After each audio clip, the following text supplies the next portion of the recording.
xua bụng mẹ bằng phồn từng ngày nay màu chụp con đầm bầy xạ xua bị bờ vật tu và số văn nhật kỳ hay đại gia con cật chạm bờ vật trơn hay cái thon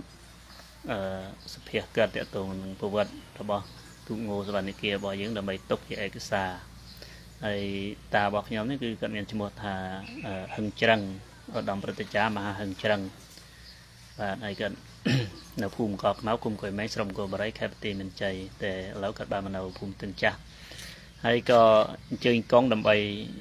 riệp rọp vì chỉ bận vật tụ ngô bao nhiêu nó cũng ở sân ban địa kia đó là bầy là bài sắp ngày cha lâu dương các bạn tìm ở chỗ tìm đã thực cho phần đèn tên bạn đã thế phần đèn xong chơi con riệp rọp lẹ cả nạo về nó cũng nâng anh riệp ở bàn đạp bàn tổ ruột thằng bị đơm thằng bị chiang này vô prey na năng đôi vị thi sa na sớm mai nô ai để bật ở cồn trào dừng chậm dần đấy bạn đang bật sớm mai đấy dừng đỡ tụ máu cái lệ nặng là này sru chẳng trong rồi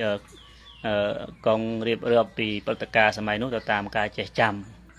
chẳng xôm trên con riệp bật đối tàu bạn và dùng riệp chào từng vị đàn để bàn trong đăng ngầm pì phổ vật tụ swan địa kỳ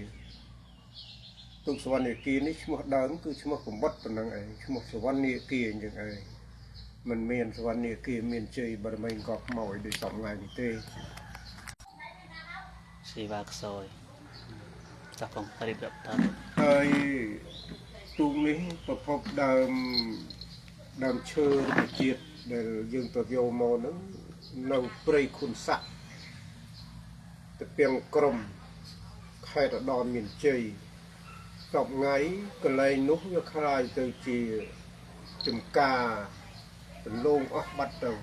ពីព្រោះកាលពីឆ្នាំ2010 2012អីខ្ញុំបានទៅតំបន់នោះទៅមើលកន្លែងដែលខ្ញុំធ្លាប់ទៅយកឈើនឹងព្រៃខ្ជាយពូជឿព្រៃขุนស័កទៅពីងក្រុមដែលទីយោនោះទុកនឹងវាខ្លាំងទៅគាត់យកមិនគាត់ទុកចូលបាទគាត់ទុកចូលមួយឆ្នាំបានដល់ពេលលោកគ្រូអាចារ្យអូគឹមអាយគាត់នៅវត្តគួយមីគាត់នៅជាសង្ឃគាត់នាងកូនចៅនាងកកខ្មៅនោះឯងបាទទូកយកមកលក់ឲ្យតាមវត្តទូកស៊ីវ៉ាខ្សោយពេកអញ្ចឹងបានជាទៅទំនាក់ទំនងនឹងលោកនឹងតាអាចារ្យវត្តនឹងតាអាចារ្យវត្តនឹងប្រាប់ថាមិនបាច់កាប់ទេនាំគ្នាទៅលុងយកឈើដែលគាត់កាប់ចូលបាននោះកាប់ចូលនោះយកបាននោះទៅតាចាវ៉ាត់នោះនៅសមោចទេនៅសមោចបាទគាត់ឈ្មោះតាអាចារ្យអឿវ៉ាតអឿវ៉ាតនាងតកូលគាត់អឿវ៉ាតគាត់កាប់រួចគាត់យកអត់បានគាត់ទុកចូលគាត់ប្រាប់នាងអង្គខ្មៅឲ្យនាងអង្គទៅបងពីបងប៉ាហើយសំថ្ងៃងើបបាត់ហើយផងតាស៊ីពុកស៊ីនោះគាត់ទៅដែលងើបបាត់ហើយបាទនេះសានិតយោទូនោះស្លាប់អស់សានិតយោទូព្រីនៅកប់ចេះគាត់នៅខាងកប់ចេះគាត់ទៅដែរហ៊ានសេរីវុឌ្ឍនឹងហៅថាតាហុកសេរីវុឌ្ឍនៅរស់សំថ្ងៃនោះ2នាក់3នាក់នឹងខ្ញុំដែលជាអ្នកបានដឹងឮទៅចូលរួមប៉ុន្តែមិនបានទៅកាប់ទេទូសវណ្ណគីបងប្អូនយើងស្ដាប់ទាំងអស់គ្នាណាសុភាព្រឹត្តិចារព្រៃขุนស័កទៅពីក្រុមខេត្តឧត្តរមានជ័យទូកនេះពីដើមមិញខេត្តឧត្តរមានជ័យទើបកើតបាទទើបកើតថ្មីពេលនោះខេត្តឧត្តរមានជ័យនោះទើបកើតអញ្ចឹងយើងទៅផ្លូវបន្ទាយទៅផ្លូវបេងដល់ផ្លូវបេងគូគូមូនចាក់ទៅរព្រៃขุนស័កពីក្រុមនឹងតែបងប្អូនយើងស្ដាប់ប្រវត្តិទូកងោសវណ្ណគីបានយកមកក្នុងឆ្នាំ1974នឹងឆ្នាំ1974ត្រូវនឹងពុទ្ធសករាជ2517ពេលនោះបាទយកបានមកដល់ភូមិទូកនឹងទើបធ្វើបានជាសន្តានដំបងមកទ្រង់ទីទូកចែវទេទូកចែវសម័យនោះសម័យទូកចែវណាព្រោះសម័យនោះក៏ទូកចែវព្រោះនៅតាមបណ្ដាវត្តគេមានទូកចែវវត្តសម័យក៏មានទូកចែវវត្តគួយមីក៏មានទូកចែវវត្តចង្កាជាក៏មានទូកចែវវត្តត្រង់យើងក៏លឺនោះក៏មានទូកចែវវត្តស័យនោះក៏មានទូកចែវលពីមានកែនាងកណោនឹងស្រីស្រស់នឹងបើជាទៅសម័យនោះនិយមទូកចែវដល់ស្ដាប់ទៅទូកចែវហើយដល់មួយវត្តចាយនេះមានចៅសេកទូកចែវ cho vẫn kia bỏ để hàng kia bỏ tu treo đây គេបោះទូកចែវឈ្មោះសវណ្ណមច្ឆានិងសវណ្ណគង្គី và ទូកចែវទាំងពីរហ្នឹងទូកហ្នឹងហើយខាងចង្ការជីននោះមានទូកចែវមួយឈ្មោះកងភ្នំ và ở đó nhưng từ lâm một hàng dương với nhỉ ចូលមកខាងយើងនេះយើងទើបកើតក្រោយគេឆ្នាំ1974នឹងអីយើងយកមកយើងធ្វើជាទ្រង់ទ្រីទូកចែវ treo đây មានទ្រង់ទ្រីទូកចែវទេកើតជាទូកចែវហើយប៉ុន្តែមិនទាន់បានទុកពលុក្នុង ប្រភពគុណ ទីលានប្រយុទ្ធណាមួយនោះមិនទាន់បានទេពីព្រោះយើងដឹងស្រាប់ហើយថាទៅពីឆ្នាំ74ទៅវាចូល ប្រហែល 75 តាសម័យនោះក៏ទៅដឹកប្រហែលនេះបើយើងស្មានមើលស ទៅ រុប ដែលទៅដឹកហ្នឹងទៅឈ្មោះដែលខ្ញុំរាប់ទាំងប្រមាណនេះគឺអ្នកនោះមានវត្តមានប៉ុន្តែនៅក្នុងពេលនោះឯងចាយដន់ មានអ្នកគ្រោះថ្នាក់មានអីចឹង គ្រោះថ្នាក់ដល់អាយុជីវិតពីព្រោះនៅក្នុងសម័យនោះនៅក្នុងសម័យចាញ់ទឹកចាញ់ដីនៅឡើយ អូ អញ្ចឹងបានជាបងងួនសរិហៅបងពីតហ្នឹងឈ្មោះគាត់ក្នុងផ្លូវការនេះឈ្មោះងួនសរិគាត់អ្នកអង្គខ្មៅកូនអ្នកអង្គខ្មៅហ្នឹងគាត់ត្រូវបាត់បង់ជីវិតមួយដោយសារចាញ់នឹងព្រៃគុណស័កហ្នឹង បាទ ហើយលបងអ៊ុចប៉ាមួយលបងជារានចាញ់ដែរប៉ុន្តែគាត់ជាមកវិញលបងអ៊ុចប៉ាលបងងួនសរិហ្នឹងគឺត្រូវចាញ់ដោយសារព្យាបាលក្នុងសម័យនោះពេទ្យនៅយើងនៅទុនខ្សោយព្យាបាលជំងឺគ្រុនចាញ់អត់ឈ្នះគាត់ត្រូវបាត់បង់ជីវិតពីរនៅក្នុងសម័យឆ្នាំ1974ដែលយកទូកមកនោះ បាទ ហើយសំបីតែបងអុកមឿននេះចាញ់ចិត្តងើបដែរ ជាងណាមីជាង ចាញ់ចិត្តងើបដែរប៉ុន្តែទទួលព្យាបាលបាននឹងបានដល់យើងនិយាយចូលមកដល់ឆ្នាំ75ហ្នឹងទាំងអស់គ្នាយើងដឹងហើយថាក្រុងពី75 76 77 78ហ្នឹងវាត្រូវចូលទៅក្នុងរបបមួយហៅថាដែលយើងតែនិយមនិយាយថារបបពលពត ម៉ៃពលពត ណារបបខោអោខ្មៅនោះក៏ទូកនោះក៏ត្រូវពួកខាងប្រធានសហគមន៍ប្រធានក្រុមអីហ្នឹងគេយកទៅប្រើប្រាស់ដើម្បីដឹកស្រូវដឹកអុកដឹកអីទៅ ដឹកបំរើការ ឲ្យក្នុងសម័យនោះទៅអស់ដូចជាទូកវិញផ្សេងនៅក្នុងបណ្ដាវត្ត អាចថាតំបន់ដែលគេយកទៅដឹកនោះម្ដុំតាណាយកទៅប្រើម្ដុំណាឬក៏តាមភូមិយើងនេះ អូដឹកពីថ្ម10ម៉ូហើយមានម៉ាស៊ីនទេសិតតែដកសិតតែអ៊ុំចែវមកថ្នល់ម្នាក់មួយក៏លើកអស់ដាក់ពេញទូក ហើយបានលាបជាលាបថ្នាំអីយើងសងៃទេតាមមើល ទូកនោះសាច់ឈើក្រហម បាទ ហោនោះអត់មានបានលាបថ្នាំ តែលាបថ្នាំក៏បានលាបផងសម័យនោះ បានលាបទេនៅជាសាច់ឈើតែអ៊ុំមិនទាន់បានអ៊ុំសាក់មិនទាន់បានសាក់ផងពេលនោះដល់ពេលធ្វើរួចទៅនោះវាចូល75ម្ដង តែមនុស្សរត់តែខោអាវស្លីមិនបានផងត្រឹមទូក ដល់យើងគុំនិយាយច្រើននៅក្នុងសម័យ75នោះយើងនិយាយចូលមកដល់ឆ្នាំ79យើងទៅម្ដង 79 80 បាទបាទ 81 82ទូកនេះមានគ្រោះថ្នាក់ដោយសារបាក់ទី2 ក៏មូលហេតុ ពេលនឹងកូនក្មេងវាយកទៅលេងកឋិនវត្តគួយម៉ែ អានោះគឺយើងចេញពីពោតហើយណាចេញពីស្មៃពោតហើយបាទ 79យើងចេញមក8គាត់81 បាទ យើងលេងពេទ្យ2ហ្នឹងទូកនោះមានគ្រោះថ្នាក់ បាទអ៊ំកឋិនឯកងមិន អ៊ំកឋិនយកកូនក្មេងយកទៅលេងកឋិនដល់យកទៅលេងកឋិនទៅក្នុងពីដើមមិញអាកន្លែងចុងថ្នល់ទឹងចាស់នោះវាមាន O2 បាទអានោះខ្ញុំទឿនតែនោះស្គាល់ដែរ អូមួយចូលមកក្នុងភូមិអូមួយទៀតចេញទៅខាងក្រៅហើយក្នុងនឹងមិត្តអូនឹងកន្លែងពីមបំបែកអូនោះវាមានដើមធ្នោតមកដើម បាទ នៅចំកណ្ដាលពីមបំបែកនឹងឯងទទួលទូកនឹងវាមកវាប៉ាន់បោកម៉ូនឹងគល់ធ្នោតទៅ អានោះ វាត្រូវលិចទៅ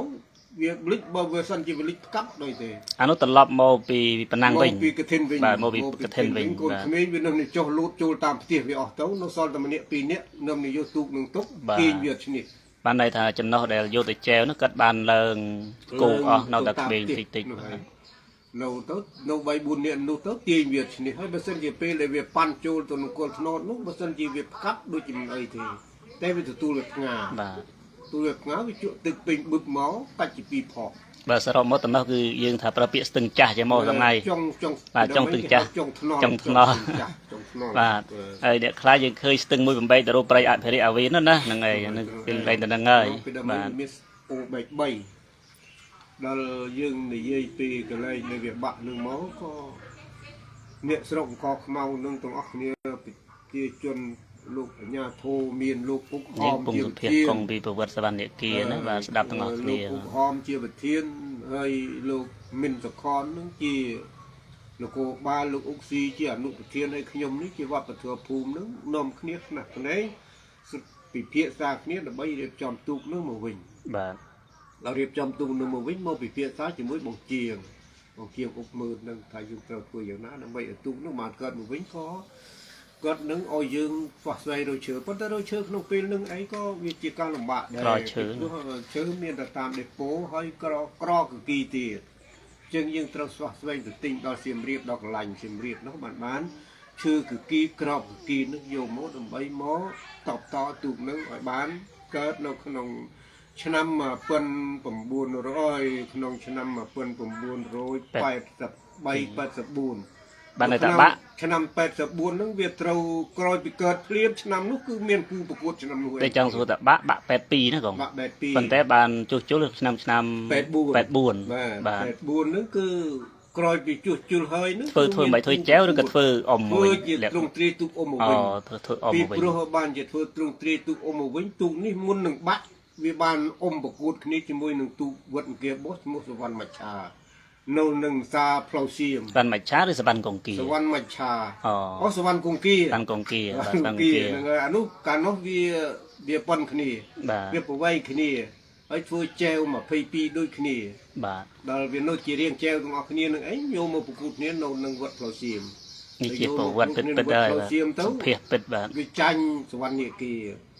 ដល់ចាញ់សវណ្ណនេគីអមអីក៏នៅលឺទៅអមដាក់លុយឬក៏អមធម្មតាអមបាទបាទទួយទេមិនជាច្រើនទេប៉ុន្តែវាជាប្រវត្តិដែរណាបាទជាប្រវត្តិដល់ពេលគេបោះនឹងវាចាញ់សវណ្ណនេគីនឹងទៅក្រោយពីនឹងទៅគេយកទៅកែធ្វើទូកអមបាទយកអាសវណ្ណកងគីនោះទៅកែធ្វើទូកអមទៅបានជាដល់ពេលសវណ្ណនេគីយើងនេះវាបាក់ធ្វើទូកអមតាមគ្នាបាទសរុបមកក្រោយពលពតដូចគ្នាណាកែនេះវាតាមគ្នាតាមខាងគ្នារហូតនិយាយទៅដៃគូកខ្មៅនឹងគេបងប្អូនគ្នាតាំងពីដើមអញ្ចឹងណាបងប្អូនខាងប្រយុទ្ធដល់ពេលការធ្វើទូកមិនទាន់រួចផងតែនឹងខ្ញុំជាមួយនឹងហើយប្អូនម្នាក់ឈ្មោះប្អូនជាតិជ្រឹកក៏កាត់បាត់ស្លាប់បាត់ហើយខ្ញុំជាមួយជាតិជ្រឹកនេះបើកកណូតទៅអ្នកអង្គខ្មៅទៅទៀតតងុយមកតងុយនឹងគេបោះបាទជាងុយទៅតងុយនឹងដើម្បីទៅទំនាក់ទំនងការអ៊ំប៉ុណ្ណឹងតាមពិតទូខ្លួនឯងមិនទាន់រួចផងបាទហើយទៅនិយាយកងត្រាគ្នាដាក់លុយបានតែចិត្តយោដែរហ្នឹងក៏នោះទូធ្វើមិនទាន់រួចស្រួលផងនិយាយកងត្រាគ្នាដាក់លុយអ៊ំនៅសីវៀនគួយម៉ៃនឹងឯងទៀតសូវៀនផ្លូវសៀមនឹងឯងទៀតវាកាត់ចាញ់លើកមុនបាទដល់រួចចាប់គ្រប់កឋិនវត្តផ្លូវសៀមពេលហ្នឹងលោកគ្រូអាចារ្យអាយហ្នឹងគាត់បានទឹកពីសង់មកហើយព្រោះក្នុងសម័យហ្នឹងគេទឹកលោកទៅក៏មិននៅធ្វើអាចារ្យវត្តផ្លូវសៀមគាត់បង្កើតអង្គកឋិនទានហើយគាត់ឲ្យទូពីរនេះជួបគ្នាម្ដងទៀតបាទជួបគ្នាម្ដងទៀតក៏វាត្រូវចាញ់សវណ្ណនេគីម្ដងទៀតដែលជួបគ្នាលើកទី2នេះដាក់លុយទៀតឬក៏យ៉ាងម៉េចអ៊ំដាក់លុយទៀតទៅពេលហ្នឹងឆ្នាំតុងឆ្នាំណាកងស្មានកៅលុយហ្នឹងប្រហែលជាជួលមើលកៅគាត់បាទក៏នោះមុនទៅអ៊ំពេញមែនណាកងមុនទៅអ៊ំពេញមុនអ៊ំពេញដល់ពេលក៏នោះចំណុះប្រហែលដែលធ្វើរួចកែធ្វើទូកអ៊ំចំណុះដំបងបងអស់ចំណុះ29បាទ29ចំណុះ29ដំបងអស់ដែលអ៊ំងឹបរស់ជាមួយគេបោះអានឹងសាផ្លូវសៀមអាចុងក្រោយដែលគាត់ជារូបរាងអ៊ំទាំងអស់គ្នាហើយនេះបាទអ៊ំ29ហើយខាងនោះ29ដែរ29ដែរបាទដល់ពេលចាញ់នឹងសវណ្ណនេគីនៅផ្លូវសៀមនេះរួចហើយសវណ្ណនេគីនេះនៅមិនសុខទៀតត្រូវខាងលោកអភិបាលខេត្តបាត់បងអេឧត្តមកេកញ្ញានកាលនោះក៏នៅធ្វើអភិបាលខេត្តបាត់បងអត់ទាន់ខេត្តទីមានជ័យយើងនេះទេបាទគាត់យកទូកខេត្តស្រុកគល់បរិយទាំងអស់នេះទៅអ៊ំនៅខេត្តបាទតាំងពីស្រីស្រាវសវណ្ណនេគីសវណ្ណគង្គីស្រីម៉ៅស្រីហមវត្តបាត់ត្រង់បាទស្រីម៉ៅវត្តបាត់ត្រង់ស្រីហមវត្តបាត់ត្រង់ទៅអ៊ំនៅបាត់បងអេឧត្តមកេកញ្ញានគាត់យកទូកពីស្រុកគល់បរិយទៅបាទព្រោះគាត់នៅខាងគល់បរិយគាត់ស្គាល់ទូកចុះខ្ទង់ឆ្នាំណាបើស្មានជាឆ្នាំខ្ទង់ឆ្នាំណាហើយជាខ្ទង់92 93បាទហើយក៏បើនេះខ្ញុំគ្រាន់តែនិយាយប្រមាណទេមិនទាន់បានពិនិត្យពិចារណាឆ្នាំឲ្យច្បាស់លាស់ទេតែខ្ទង់តែប៉ុណ្្នឹងឯណាក៏យើងអាចប្រហែលនៅបាត់បងដល់ទៅអ៊ំនៅបាត់បងពេលហ្នឹងទូកនៃសវណ្ណនេគីនេះបើអ៊ំយកលេខទៅវាចាញ់សវណ្ណគង្គីគេបុកបាទវាចាញ់សវណ្ណគង្គីអ៊ំឲ្យចាញ់ឬក៏វាធ្វើល្បិចជាល្បិចយើងញ៉ាំដឹងណានេះក៏ដល់ពេលទៅអ៊ំជាមួយនឹងអាស្រីម៉ៅវត្តបាត់ត្រង់វាឈ្នះស្រីម៉ៅវត្តបាត់ត្រង់អញ្ចឹងអាពីរនាក់នេះវាទាស់គ្នា ចាំស្របយើងទៅអមចាញ់ស្វាន់កងគីបន្តិចហើយទៅឈ្នះស្រីម៉ៅខាងបាត់ត្រង់បន្តិចវិញ ស្រីហម ឈ្នះស្រីហមវិញបន្តិចណាបាទ អញ្ចឹងពីនេះនឹងវាអត់សុខចិត្តវាអត់សុខចិត្តរហូតដល់ប្រកួតលុយគ្នានៅបាត់ត្រង់នោះមកតា ដាក់ មួយស្រីហមនោះ បាទបាទ ហើយបាត់ត្រង់នោះអត់សុខចិត្តទៀតពេលដែលចាញ់ស្រីហមចាញ់ស្វានិគានៅបាត់បងហើយមកដល់ស្រុកខ្លួនឯងនេះមកដល់ស្រុកកូរ៉ៃយូរអាស្រីម៉ៅនោះអ៊ំជាមួយនិគាម្ដងទៀតបើស្រុកស្រីវិញបាត់ត្រង់ហ្នឹង តែអមតបាត់ដំបងនោះយើងយកទៅអបអហើយមានលុយដាក់អីដែលផងដឹងចាំណា ពេលដែលអ៊ំជាមួយអាស្រីហមដាក់លុយ ដាក់លុយ ខាក់លុយគេអត់ដឹងទេយើងស៊ីស៊ូតែគ្នា យើងលុយដាក់តែគ្នាយើងទៅណាបាទតិចតួចទៅ និវត្តប្រភេទ បាទតែដឹងតែដាក់លុយហ្នឹងណាកុំដាក់លុយ ដាក់មិនបកងអីដាក់ទៅគ្នា កងនោះក៏ឈ្នះដែរណា មានអីច្រើនទេអ្នក100 បាទតែលុយ កាលនោះក្រែលណា លុយថ្លៃមែនបាទតែសំខាន់វាឈ្នះលុយបានតិចច្រើនដល់ឲ្យឈ្នះហើយណាកង អ្នក100ទៅ ឥឡូវត្រឡប់មកវិញមិញនិយាយទៅ ពេលបាត់ត្រង់គេក្នុងឆ្នាំជាមួយគ្នានោះឯង បាទ ដល់ពេលបាត់ទៅវិញនេះបាត់ត្រង់គេអត់សុខចិត្តគេយកអាស្រ័យម៉ៅគេសួរថានេះគេហ៊ានជាមួយស្រ័យម៉ៅគេទេព្រោះស្រ័យម៉ៅនឹងវាលឿនជាងស្រ័យហម អូ ហើយយើងធ្លាប់ឈ្នះអាយឺតគេនោះតន្តិចទេណា បាទ ហើយគេសង្ឃឹមថាអាស្រ័យហមនោះអាស្រ័យម៉ៅនោះមានឈ្នះអានេះគេ អ្នកគីព្រោះយើងស៊ីអាស្រ័យហមស៊ីតិច តិចហើយគេពីរនាក់នោះគេឈ្នះគេច្រើន ទូកវត្តតែមួយហ្មង ទូកវត្តតែមួយវត្តបាត់ត្រង់តែមួយ បាទស្រីម៉ៅស្រីហម ដល់ពេលមកអ៊ំហើយអ៊ំនឹងសវិនបាត់ត្រង់នៅឯទី ហើយចំណោះផាក់ផែគ្នាដែរ នោះប្រហាក់ហើយគ្នាប៉ុន្តែមើលវណ្ណគាម29ឆ្នាំដែលអ៊ំបាត់ត្រង់ស្រីហម29ស្រីម៉ៅ25 បាទ វាចាញ់យើង3 បាទ ដល់ពេលអ៊ំទៅវាចាញ់ដាច់ពិត អូ នោះមើលនេះគេគូឲ្យគូវិក្បាលកាលយើងឈ្នះស្រីហមឈ្នះបន្តិចមួយ បន្តិចតែបន្ទាប់មកដល់ពេលអ៊ំក្នុងបត់ត្រង់នេះ ដល់មកអ៊ំជាមួយនឹងស្រីម៉ៅនេះអានេះគេស៊ីដាច់ពិត តែចង់សួរថាតែអ៊ំដាក់លុយក្រែលដែរឬមិនអូ ហើយគេឲ្យខ្ញុំជាមួយតសាមនេះវិចហើយគេខាងនោះ2នាក់ខ្ញុំខាងនេះ2នាក់កាន់រវិចប្រាក់រៀងខ្លួនទុកក្នុងផ្ទះគេឲ្យកាលនោះអត់មានកន្លែងទុកកន្លែងដាក់អីទេគេឲ្យយើង2នាក់នឹងចូលទៅក្នុងផ្ទះគេបិទទ្វារណាចាញ់ដើរចាញ់ណាឈ្នះយកលុយ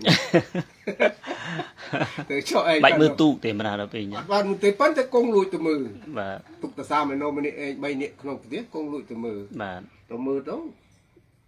មកដល់ពាក្យកណ្ដាលទីនេះគេវាស៊ីចិត្តដាច់បាត់ បាទចោះចង់ស៊ូអញ្ចេះដែលអ៊ំធ្នើដាក់លុយអញ្ចឹងគេគិតមិនសាឈ្នះឬក៏ចាំពី គិតទាំងពីរប៉ុន្តែយើងធ្វើលក្ខខណ្ឌជាមួយគ្នាថាព្រោះកាលនោះអ៊ំមិនមានដូចសម័យទេធ្វើលក្ខខណ្ឌកៈតែក្នុងកម្មវិធីអ៊ំហ្នឹងគឺតែសេប្រយ័ត្នប្រយែងណាស់ព្រោះកុំចូលរួមក្នុងកម្មវិធីតែងពាក្យហ្នឹងដែរ បាទ ទី1ទូកទាំងពីរត្រូវស្មើក្បាលគ្នាហើយបើអញ្ញាកណ្ដាលមិនអោយចាញ់ណាចាញ់ចាច់ទុកជាចាញ់ អានេះលក្ខខណ្ឌណា លក្ខខណ្ឌណា បាទ ទី2បើសិនជាអញ្ញាកណ្ដាលអោយចាញ់ហើយយើងមិនចាញ់ ខុសទៀត ចាត់ទុកជាចាញ់ បាទ ទី3ពេលទៅអ៊ំទៅតាមផ្លូវហើយចូលសេតទឹកគេ ចាញ់ ចាត់ទុ ទៀត កជាចាញ់ ហើយចាប់ទងជ័យឬក៏អ៊ំយ៉ាងម៉េច ទី4ចាប់ទងជ័យ អូបា ទី ទ 4ពេលអ៊ំទៅហើយពេលចាប់ទងជ័យអ្នកចាប់ទងជ័យធ្លាក់ទឹកអត់យកចាត់ទុកជាចាញ់ ចាញ់គេទៀត ចាញ់ទៀតព្រោះយើងហក់ខុសទូក យើងប្រទិនចាប់ពី អ្នកចាប់ទងជ័យធ្លាក់ទឹកចាត់ទុកជាចាញ់ទៅតាមផ្លូវអ្នកលិច ចាញ់ អ្នក ទៀត កំពុងឈ្នះយ៉ាងណាក៏ដោយឲ្យតែអ្នកលិច ចាញ់ ចាត់ទុកជាចាញ់ អានេះក្នុងលក្ខខណ្ឌប្រដិតមីដៃវៃត្រាអញ្ចឹង ໄວត្រាមមេការទាំងអស់គ្នាប្រធានទាំងអស់គ្នា បាទស្ដាប់ទៅលយបរោះ ហើយចាប់ទងជ័យ បើយើងអ៊ំខាងបើយើងកាលនោះខ្សែទឹកទៅចេះទៅ យើងស្ដាប់ពីប្រវត្តិចាស់ពីដើមវណ្ណគាទីសិន បា បាទ ទទូពីដើមកាលនោះមានអ៊ំស្រួលដោយសម័យយកឈ្នះក្នុងចောင်းផ្សេងទេ បាទ ហើយបើចាប់ទងជ័យចាញ់ចាប់ទងជ័យមកដាច់លុះអានោះក៏ចាប់អានេះក៏ចាប់ដាច់លុះភឹងចាប់ទុកជាស្មើគ្នា អូមិនតែចាប់ស្មើគ្នា ហ្នឹងមិន បា ចាប់ ទ គ្នាដាច់លុះតែបើយើងក្បាលទូយើងមានលឺគេតន្តិចតែយើងចាប់ទងជ័យអត់ទាន់គេចាត់ទុកជាចាញ់ កាលអ៊ំបាត់ត្រង់កាលនោះខ្ញុំដឹងឬ កាលនោះ ចឹង ហើយ គាត់ អានេះគានេះវាចាប់ត្រឹមនោះឯង បាទបានតែឈប់អ៊ំភ្នើដាក់លុយតាមនោះឯង នោះចាប់ត្រឹមនោះឯងរហូតដល់ខាងថ្នាក់លើហ្នឹងគេប្រមូលទូកហ្នឹងយកទៅភ្នំពេញ បាទ មកទូកយកទៅភ្នំពេញយកទៅតែពីរទេយកតែអាគង្គគេបោះហើយនឹងអា សវណ្ណគា នេះឯង ខ្ញុំឃើញពៀនដែលសវណ្ណគា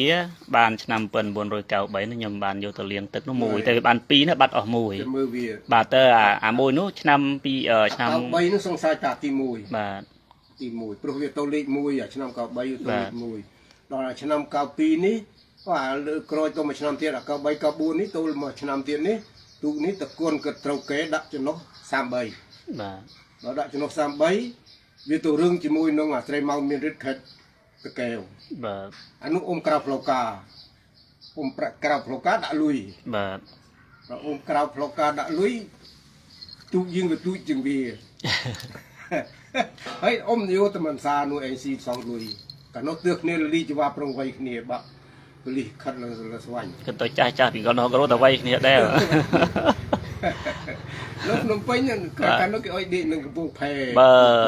យើងនិយាយកាត់កង់ខ្ញុំសូមនិយាយកាត់កង់បន្តិចថាបើសរុបមកបានតែប្រវត្តិសវណ្ណគារមកប្រហែលឆ្នាំនេះតាំងពីកែធ្វើទូកអ៊ំមកភ្លើគ្នាដាក់លុយច្រើនដងណាកង់ច្រើនដង 4-5 ដងបើសរុបមកចង់5ដងហើយភាគច្រើនឈ្នះមែនទេកង់តែបើអ៊ំបានដាក់លុយគាត់មិនសូវឲ្យឈ្នះទេមែនទេមានលុយគឺវាមិនได้ចាញ់ណាមិនได้ចាញ់ទេបើថាអ៊ំដាក់លុយភាគច្រើនមិនได้ចាញ់ទេតាមប្រវត្តិចាស់មានចាញ់បើថាអ៊ំយូលេចាស់គាត់ថាអាចបណ្ដោយឲ្យចាញ់អានេះជាបទពិសោធន៍របស់ចាស់ជាមួយនឹងគង្គគានុនសាគុនជីកអីឃើញចាអនសារនៃឧត្តមាឧត្តគុលបាទឃើញឧត្តគុលបញ្ឆៃប្រុងអានោះផ្លូវសៀមឬក៏ឧត្តគុលអានោះឧត្តគុលខ្ញុំជាមួយឧត្តគុលពីស្មើគ្នាតវ៉ាន់ក៏សុំចាញ់អត់ដឹងតែបញ្ឆៃក៏ដាក់កណ្ដោះច្វាយបញ្ឆៃទី1បាទបញ្ឆៃក៏ដាក់លុយយើងមិនដឹងយើងអត់ដឹងយើងលើកដៃសុំចាញ់សុំចាញ់គាត់សម្រត់ខ្លោចបាទពុកមើលគ្នាមែនសុំចាញ់ចាំជើងក្រោយស៊ីសងលុយគ្នានោះគាត់និយាយអញ្ចឹងទៅបានតែគាត់ដាក់លុយដល់ជើងក្រោយយើងអ៊ំឲ្យឈ្នះគាត់បាទគាត់ប្រាប់យើងហាប់ហើយហាប់មិនត្រូវមកបោះសាឧត្តគុលនេះជាប្រវត្តិវាចាស់ពិតយើងដឹងទៅវាស្រួលមកក្រោយពីនមកទៅក៏ទូនឹងវាចាស់ទ្រុនទ្រាខ្លាំងទៅក៏កូនចៅអង្គខ្មៅនឹងគេមានចិត្តល្មាយគេចង់រត់ថ្មីទៅបានជាកើតទុកវាចោលទៅកាប់អាភ្នំត្បេងមកកាប់ឈើខុសកងនិយាយរឿងសវណ្ណគារតទៅសិនកងសវណ្ណគារកាលពីអ៊ំទូខេតសៀមរាបដំបងកាលពីឆ្នាំនោះខ្ទង់ឯក95ឬ96ក៏មិនដឹងព្រោះអ៊ំទូសៀមរាបដំបងមានរូបថតនៅមុខប្រាសាទអង្គរណាអានោះខ្ញុំដឹងក្តីហើយតែខ្ញុំបានទៅទេអ៊ំនៅកសិនទឹកមុខអង្គរកាលនោះដូចជាសវណ្ណគារទៅបានម្ដង2ដងទេមែនសវណ្ណគារទៅ2ដងបាទអ៊ំនៅកសិននោះម្ដងប៉ុន្តែអត់ចាំឆ្នាំទេជាមួយពីកើតឆ្នាំសិនហើយខ្ទង់95ឬក៏96នេះព្រោះឃើញរូបភាពនោះមានគេថតទុកនៅមុខអង្គរនៅនឹងកសិនអ៊ំម្ដង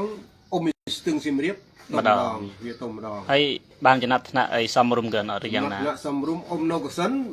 វាលេខ2គាត់នោះបាទវាចាញ់ទូកណាដូចជាចាញ់អាសេកសម៉ូចនឹងខ្ញុំគាត់នោះដូចជាផ្លេចទៅបាទនោះម្ដងហើយទៅអ៊ំនៅទឹកស្ទឹងសៀមរាបម្ដងបើជាសរុបមកវិញបានន័យថាប្រវត្តិចាស់ពលឹងមុនក៏គាត់បានដើរឆ្លងកាត់ទីកន្លែងប្រកួតប៉ុណ្ណឹងច្រើនដែរហើយស្លាដេគាក៏បានចូលប្រឡូកក្នុងតែប្រកួតប៉ុណ្ណឹងកន្លែងប្រកួតប៉ុណ្ណឹងច្រើនសម័យកាលច្រើនកន្លែងសម័យតាមុខអង្គរដែលយើងឃើញរូបថតទុកសម័យក៏មានសវណ្ណគារនៅនោះដែរណាកងហើយក្រោយពីចប់ពីអ៊ំនៅសៀមរាបមកទូកនោះក៏ដូចជាយើងអ៊ំតាំង40ជាងហើយយើង33យើង29 30យើងហ៊ានអ៊ំជាមួយគេបើសរុបទៅនិយាយពីរឿងជាងវិញចង់ឲ្យកងនិយាយទៅនឹងជាងដើម្បីជាការរំលឹកដល់ចាស់ដែលគាត់ធ្វើទូកណាកងជាងល្បីដែលយើងកូនចៅរបស់គាត់ប្រាភាប្រាហ៊ុលតារ៉ាន់ហ្មងតារ៉ាន់ជារ៉ាន់នេះគឺសិតតែជាកូនចៅរបស់គាត់និយាយនឹងជាងម្ដងឲ្យកងរៀបរាប់បង្កប់ត្រឹបបញ្ជាឲ្យរៀបចំធ្វើតនេះចេះធ្វើតនោះចុះនេះវាលកងនេះអីដូចបងជារ៉ាន់អីគាត់ជំនាញខាងវាលកងនោះបានតវៀនពីបងសេវាខ្សោយមើលនមហើយរហូតមកដល់ថ្ងៃនេះក៏មានកូនចៅក្រោយនឹងនៅមានចាំຂະຫນາດរង្វឹសហើយបែបបត់តម្រង់ស្ថានទូកនឹងខ្លះយកមករៀបចំកសាងរចនានៅក្នុងស្រុកក្នុងភូមិរបស់ខ្លួនមិនឲ្យបាត់បង់នឹងទេម្ដងបើសរុបមកតាមដែលខ្ញុំដឹងធំមកទៀតដែលយើងឈប់ទៅអ៊ំភ្នំពេញថាទូកចាស់ទ្រុឌទ្រោមវាខ្លីវាអីផងទៅយើងបានទុកចោលណាក្នុងទុកចោលច្រើនឆ្នាំដែរហើយដល់ក្រោយមកទៀតយើងអ៊ំតាមខេត្តមែនណាតាមខេត្តអ៊ំតាមខេត្តតាមអីហ្នឹង ពីប៉ុនជាងហើយដែលថាគេយកពីកែពីអាសាមតែទុកចូលមកទៅម៉េច កែពីអាសាម 33កែពី33មកធ្វើ22ណា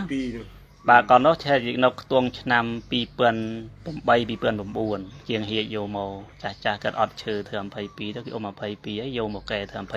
22បាទនោះកែធ្វើ22បាទព្រោះកាលនោះគេវឹកធ្លាក់ប្រើຂະຫນາດអន្តរជាតិ22បាទនេះតាមដែលដឹងមកហើយក៏នោះជា25ហ្នឹងយើងនិយាយ25នេះបាទអញ្ចឹងដល់ពេលទូកនេះឯងបានទុកចូលតាំងពីឆ្នាំ2008ដែលបានធ្វើបានអមបាន2ឆ្នាំទឹកចូលឆ្នាំ2010មកអាឆ្នាំដែលស្លាប់នៅកោះពេជ្រច្រើនណាអ៊ំតាំងពីអ៊ំនៅឆ្នាំ2010នៅទឹកថ្លាមកក៏ទូកវាធ្លាយនោះថាអ៊ំធ្លាយខាងក្រោយមកក៏ទុកចូលរហូតមកដល់បច្ចុប្បន្នមកអញ្ចឹងប៉ុន្តែនៅឆ្នាំ2000ខែ10ឆ្នាំ2025កន្លងមកហើយណាខ្ញុំក៏បានទិញឈើសវណ្ណគារបងប្អូនយើងបានដឹងផងដែរបាទបានដឹងធម្មតាត្រូវតែស្គាល់ប្រវត្តិរបស់វាអញ្ចឹងកងក៏បានរៀបរាប់ច្រើនហើយតែបានមិនទាន់បាន100ទាំងស្រុងទេបាន 90% ណាហើយតែពួកមកសម្ភារគាត់ទើបដល់ខ្ញុំជិលស៊ូនឹមច្រើនច្បាស់ពេលវេលាបាទពេលវេលាខ្លះវាអាចថាគាត់មិនទាន់ហ៊ានឆ្លើយបានទាំងស្រុងដោយសារបានព្រៀងទុកស៊ូបដូរទៅគាត់នឹកឃើញមកគឺអាចគាត់និយាយតាមដំណើរដើមតួងមកគឺថ្ងៃខែឆ្នាំកំណើតវាគឺច្បាស់ហើយបាទសំខាន់ចង់ថាចាស់ពីសម័យនោះគាត់ចិត្តយោគាត់ហ៊ានអ៊ំដាក់លុយបាទគេមកទឹកដីទៅនេះមានណាលឿងគេបោះទេចូលមកប្រឡូកជាមួយនាគគឺនៅបោះនាគរិលលើបាទអានឹងនិយាយពីដើមណាបើសប្ងៃយើងមិនហ៊ានថាទេព្រមតែបានភ្នើជាមួយណាទេគេខ្លាចយើងខ្លាចគេជាពិសេសយើងដែលខ្លាចគេបើទូកយើងមិនសូវលឿនយើងខ្លាចគេតិចដល់ដឹងធ្វើម៉េចទេល្បិចគិចកលបានកងចិត្តប្រាប់អានេះគុំក្រោយកន្សែង3នាក់ណានេះកន្សែង1និងអានេះអស់កន្សែង2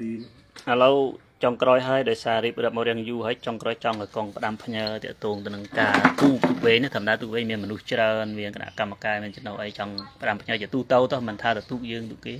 ក្នុងនាមជាចាស់ជាទុំផ្ដាំផ្ញើយ៉ាងម៉េចក្នុងទូកមួយត្រូវមានការគោរពបាទស្ដាប់គ្នាណា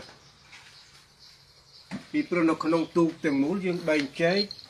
ជា3កំណត់ទី1គឺកូនរៀបមើលបញ្ជាអ្នកក្បាលអ៊ំយ៉ាងណាគឺកូនរៀបអ៊ំយ៉ាងនោះហើយកូនលុតខ្ទង់ទី1ដែលជិបនឹងកន្ទុយកូនរៀបបញ្ជាកូនរៀបបាទតែយោងឬក៏ស្រេចតែរៀបតែយាវគឺពួកនឹងឯងអ្នកស្រែកបាទទី1ចេញមកវឹកប្រឹងដំបងដែលយើងចេញមកដំបងដែលតែអ៊ំមកបាក់ចង្វាគឺមិនដែលបាក់ដាទីទេវាបាក់នៅពេលនឹងឯងតែតើហឺមួយម៉ាត់មកនឹង3 4ចង្វានឹងបើតាមចង្វាមិនស្អាតទេបាក់ពេលនឹងឯងបាទព្រោះចេះគោរពសិទ្ធិគ្នាទៅវិញទៅមកជួយគ្នាទៅវិញទៅមកគឺរឿងឈ្នះចាញ់គឺជារឿងធម្មតារបស់កីឡាទេស៊ូបន្តិចមួយកងមុននឹងបញ្ចប់ណាចាស់ពីដើមឬតែអ៊ំទូនក៏ដាក់មុនដាក់បល័យអីជួយបន្ថែមខ្លះផងមែនណាយ៉ាងណាអារឿងតាក់ទងនឹងតាមបែបជំនឿដូចថាគាត់កាន់តែអ៊ំឬយ៉ាងម៉េចឬចង់ថាគាត់មានបួងសួងឲ្យគាត់សូត្រយ៉ាងណាយ៉ាងណីបន្ថែមមានណាបាទបើយើងនិយាយទី1យើងនិយាយអំពីវគ្គក្នុងសម័យនោះមានន័យថាដែលអ៊ំចាប់ទងជ័យនោះពេលដែលយើងទៅដល់ចិត្តទងជ័យចំការគេលេងមុនទៅគេឃើញមុនមកមើលទៅឃើញចិត្តទងជ័យ2 3ដល់ពេលអញ្ចឹងយើងមិនដឹងចាប់អាណាមិនណាចាប់អាណាអាចឈ្នះគេហើយមិនដឹងចាប់អាមួយណាទងជ័យចាប់មិនឃើញធាក់ទឹកទៀតញ៉ៃចាញ់គេទៀតមួយនោះអ្នកក្បាលត្រូវមានកថាបិទបាំងខ្លួនហើយទី2ចាស់ទុំបរមប្រានពីដើមគាត់ច្រើនមានជំនឿគាត់តែមានជំនឿអាមួយទៀតថាអាពទាលទួលហត់គាត់ថាអុយប៊ីមទៅកាត់បន្ថយការហត់មិនសូវជាហត់ទេគាត់ថាមានគាថារបស់ព្រះសម្មាសម្ពុទ្ធយើងកន្លែងដែលគាត់យកមកបង្កប់រហូតខ្ញុំចាំថ្ងៃត្រង់កន្លែងកន្ទុយយន្តទុនបាទសពេពុទ្ធាបលបត្តាបជាកណ្ណយយពលរហន្តនញ្ញៈទេជានៅក្នុងបន្ទាននិសបសោសេបនៅពទាលទួលហត់នោះទៅប៊ីមទៅបាទប៊ីមហើយមិនអោយកលេងទៅកណាទេហើយអត់អោយធ្វើអីទេគឺប៊ីមឲ្យជប់រហូតដល់អ៊ំទូដល់ទីបាទបើសរុបមកអានេះគឺខ្ញុំស៊ូកាត់ទាក់ទងនឹងបល័យដូចចាស់ពីដើមអ៊ំទូក៏តែងតែមានណាមិនអត់សោះទេណាទេហើយបើនិយាយពីទូកវិញបានជាយើងសពថ្ងៃក៏មានអ្នកយាមទូកដែរអ្នកយាមទូកនោះមានចិត្តណាស់ក្រៅពីប្រធានទូកនៅពេលដែលយកទូកទៅចោលនៅកំពង់អត់មានអរណាទៅប៉ះទូកនោះបានទេអ្នកយាមទូកមានចិត្តគ្រប់គ្រងទូកនឹងចង្វា បាទ អត់អូនអ្នកណានៅនៃដែលមិនស្គាល់មកប៉ះពាល់ទូកនឹងបានទេ ខ្លាយលោកពីដាក់បល័យ នឹងអត់ពីដើមមិនសិតតដាក់ បាទ ដើមមិនសិតតដាក់ តែយើងសម្ងៃ និយាមឲ្យមាននិយាមទូក តែយើងសម្ងៃណាប៉ះទៅណា ប៉ាណាប៉ះទៅហើយនិយាមទូកមិនទៅខ្វល់ទេអាណាស្ទាបអីស្ទាបទៅ ទៅផ្ដើមមិនឲ្យប៉ះសោះ អូនប៉ះទេនិយាមទូកពីដើមតាំងណា អូ និយាមទូកបើដល់នេះឯងមើលបាន មើលបាន តែនេះទៅចាប់ទៅប៉ះទៅពេលអត់ ប៉ះ បាន ក្បាលទូគេក៏មិនប៉ះដែរ បានប៉ះទេហើយចង្វាទាំងអស់ទាំង30ទាំង20នោះក៏អត់ឲ្យប៉ះចង្វាណានេះតាំងពីដើមមកមានទឹកមកសងថ្ងៃតាំងពីសម័យនោះ បើសរុបមកកងឆ្លងកាត់មករហូតហ្នឹងហើយបងប្អូនយើងដែលស្ដាប់ភាគច្រើនស្គាល់គាត់នេះតាខ្ញុំតាមហាហឹងច្រឹងថ្ងៃនេះមកសម្ភាសពីប្រវត្តិសវណ្ណគាទៅក៏ខ្ញុំឆ្លៀតស៊ូគាត់បន្ថែមពីនេះពីនោះ ហើយបើមិនមានរៀននៅក្រនេគាទូកមកទៅពីស្រុកគល់ព្រៃនេះទៅប្រកាប់ជិតគ្នាអាមួយប្រកាប់ហេបនេះអាមួយប្រកាប់ហេបផ្ទះតាពួងហ្នឹងគាត់ថាអានេះចាញ់អានោះនោះអានោះលឿនជាងគាត់មើលមុតជាង តែនិយាយអញ្ចឹងក៏តាកតងទៅនឹងចាស់ដែលគាត់ដែលចេះបល័យជួយផ្សេផ្សំនោះយើងបើយើងនិយាយពីស្ថានភាពជាក់ស្ដែងដែលសម័យនោះមានអ្នកខ្លះចំណោះខ្លះកំពុងមិនថាអ្នកកសៃអ្នកក្បាលទេមានកំពុងតអមអូអញឈឺពោះអីមានអាលក្ខណៈបង្ហាញពីអាការៈឲ្យយើងដឹងនេះណាមានណាមានខ្លះ មាន វិលមុខសេវាវិចិត្រល្អអញ្ចឹងបានន័យថាទូកពីដើមដែលចាស់គាត់មិនអោយគេមកប៉ះទូកអាចជួនកាលគេសូត្រមន្តដាក់ទូកយើងទៅកើតទៅជាឆ្លើងណាកងមានអញ្ចឹងណា ហើយបើសិនជាយើងនិយាយពីរឿងអ្នកកាន់ទូកយើងនិយាយថាព្រីទូកឬក៏មេទូកវិញគឺប្រកាន់បំផុត និយាយអញ្ចឹង ទូកអោយកដាលឲ្យតាមពិតនៅពីដើមមិញទូកយើងដែលទុកចូលកដាលវាដែលមានរោងដាក់ដូចសម័យទេទុកតក្រមលុបឈើទុកតក្រមអីទៅ ដាក់ចាឆាប់ខូចទូក បានវាឆាប់ខូចទូកផងហើយម្ចាស់ទូកនោះគាត់មិនសូវបាននោះនឹងទូកជើបលប់ពីណាពេលយប់ឡើងគាត់ចេញដើរទៅផ្ទះណាផ្ទះណីឲ្យឃើញភ្លើងឃើញអីទៅតែបើសិនយើងមានរោងមានកងដូចសម័យចេះយើងតែតាទៅទូកអីទេដើមឈើនោះរហូតទៅគាត់យើងកាប់យកដើមឈើនោះមកធ្វើទូកហើយវាតាមមនុស្សតាទូក ខ្ញុំធ្លាប់ឮកងនិយាយនេះខ្ញុំត្រឡប់ទៅពីទូកនោះទៅដឹកមកបន្តិចខ្ញុំសុំនិយាយសួរកងបច្រាស់បើនិយាយឲ្យបងប្អូនយើងគាត់បានស្ដាប់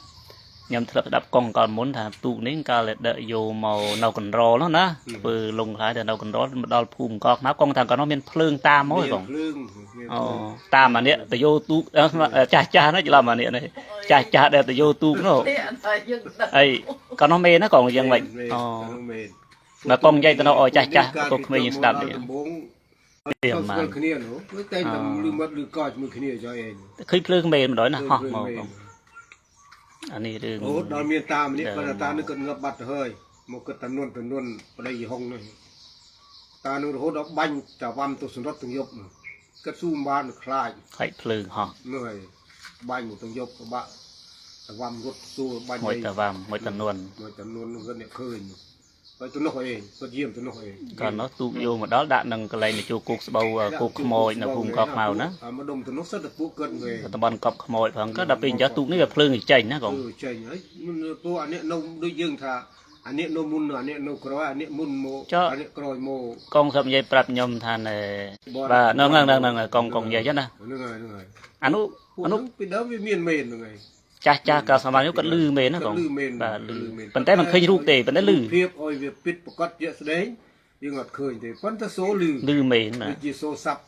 សំលេង គុកម៉ូណាឲ្យកងគាត់បានរៀបរាប់ឲ្យស្ដាប់រកងគាត់ទឿនដល់ទាំងអស់ហ្នឹងហើយប៉ិនចាំផងបាទកងហឹងច្រឹងប៉ិនចាំប៉ិនខាងកត់ត្រាហ្នឹងឯងយើងស៊ូគាត់នេះ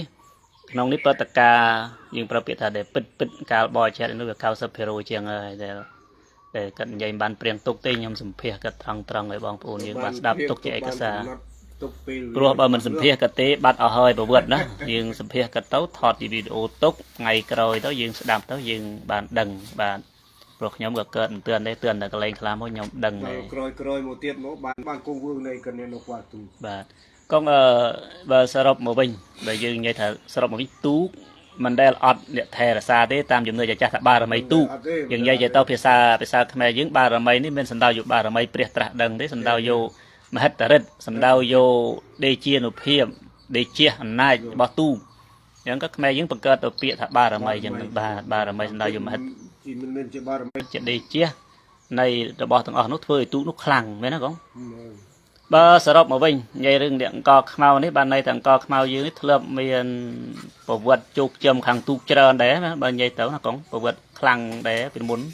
ก็ขมังวิบเยปีมุนหมดตัวละเรานี่ สวรรค์เกียชอบอมให้ยิงเราแต่เด้ออมสิโนกิตา น่าสินูกิตอม น่า นูกิน บัดบองเตาซิมเรียบต่อดอเมียนใจนะยมอันนู้นยมดังฉบับไปแล้ว เราวัดเรียลูกตาวัดเรียสลังเราโตกันนกตู้วัดเรียบาลีมวยสานก็มาตัวมา จังกรอยปีสวรรค์เกียชอบอมกับเป็ดเม้นปันแต่จะน้อง ตู้ไอ้เกิดให้เอาอยู่นอกยืงเกิดเงี้ยเอาหมดเกิด ปันแต่ตั้งไว้เงือบไป นึกอย่างนั้น ใจทานหน่อยตากะสิกรรมเนาะบาสรบมาวิ่งบ้าซาลจุ่มไฮปีสวรรค์เกียได้ละใบโมยืงบานเดอได้กีโรทับประพิตาซีชนูจะน้องซีชนูเมียนอมเราบัดบ้องปีจังภาษาเติมมาอมเราแค่ดอเมียนใจนะให้ซิมเรียบยังซิมเรียบได้ประกาศตะบงพอดเราไอ้นู้นยำท่าบะเมียนเฟซบุ๊กหรือกระตู้เดอะซับทอดอีกสมัยแพ้จิละอจังนะละอซาลเอกสารเจริญบายังจะเรียบเรียปุกแบบบางโอนกับนาคุณจ้าอ่างมันจะให้กองจะเรียบเรียพร้อมทั้งกองนะ เรียกว่าเนี่ยการที่จะได้บอกนะเกี่ยวกับบ้านโมเป็นเด็กคนเจ้าตัวนี้คุณตรงไอ้บ้านเจ้ายูนเราตัวนี้มันจะไปนี่ ไอ้กองนี้จิตเป็ดอะไรถ้าเป็ดมือเติมได้ชื่อเต้กองไอ้แบบบ้านมาโรยเจียงจุนโปกองไอ้บ้านมาโรยรัวเราจะบล็อกคนเจ้านะบ้านมาโรยชามเจียงต้องไอ้นายจังเรียนบวนเรียนปลายจีบใส่ปลายสไนไอ้มาโรโม่บาเต้บ้านเองยมก็ส้มจะเรียบเรียปุกแม่บองนี่ถอดตุกจะวิดีโอบ้านนะยังยิงบ้านสดับปฏิกากันลองโมได้ยิงเกินเตือนโมไอเดียตรงตู้ไงเจริญ